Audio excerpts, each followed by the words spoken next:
Thank you, Mr. Chairman. Admiral Davidson, in the past you mentioned that Indo-PACOM only has a quarter of the intelligence, surveillance, and reconnaissance capabilities required to address the range of threats in the AOR. For FY19, the CNO included sonobuoys on the Navy's unfunded priority list, and again in FY20, a portion of the funding request again appears in the UPL. In looking at your command's requirements in the current and foreseeable security environment, would you also include assets like sonobuoys as a critical ISR shortfall, especially in light of submarine activity in your AOR? Yes, sir. Given the ongoing expansion of Chinese submarine operations in the Pacific and the Indo-Pacific, as well as new capability that the Russians will be introducing into the theater over the next couple of years with the Severodvinsk-class cruise missile-capable submarine, sensing like sonobuoys, it's going up in value and need. Thank you for that. Shifting gears, yesterday we had Secretary Shanahan in the same seat that you are in today. I'm going to ask you the same question that I asked the Secretary yesterday. Even if every Congress and President agree on the goal of a 355-ship fleet for decades to come, we will not reach the desired goal for at least, I said, 40 years yesterday without a firm commitment. The Secretary pushed back and said 18 years. I'll give the Secretary 18 years on the low end, and some experts say 40 years on the high end.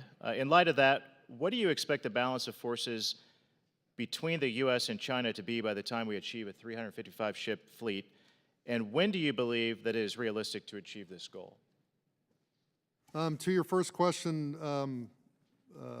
Congressman, I think we're going to lose our quantitative edge in about the 2025 timeframe.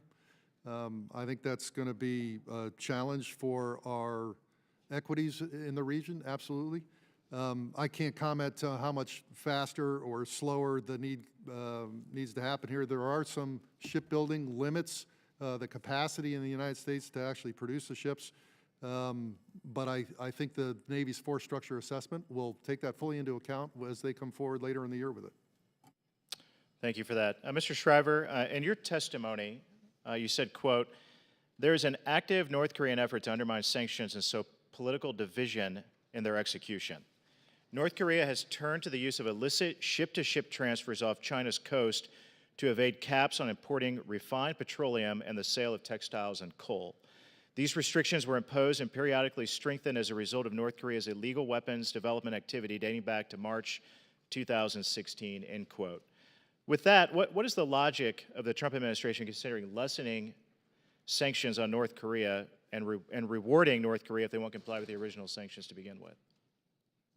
Yeah, as I said, I'm not aware that sanctions have been removed or changed. I think it's very important to keep pressure on, and it's, I think, a defensible statement. We wouldn't be where we are today without the pressure that North Korea has felt. Your point about, well, quoting my statement about China, we will not be successful unless China does more to enforce sanctions themselves, including the activity in their territorial water, period. Good.